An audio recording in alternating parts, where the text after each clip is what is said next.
At the beginnings of the United States, slavery was a deeply rooted part of society and the economy, particularly in the southern states where cotton and tobacco plantations relied on the labor of African slaves. Each large landowner possessed vast estates worked by dozens or even hundreds of slaves. But over time, abolitionist movements began to gain strength in the North, supported by ideas of freedom and equality that seemed very far from reality and incomprehensible to the inhabitants of the South.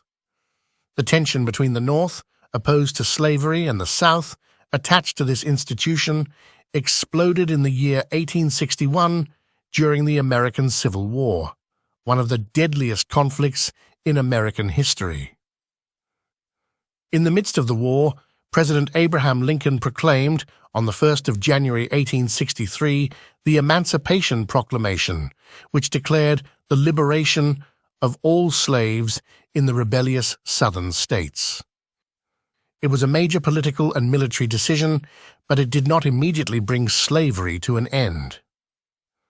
The official end came on the 6th of December 1865, with the ratification of the 13th Amendment to the United States Constitution, which abolished slavery and forced labor throughout the country, except in cases of punishment for criminals. However, the suffering did not end.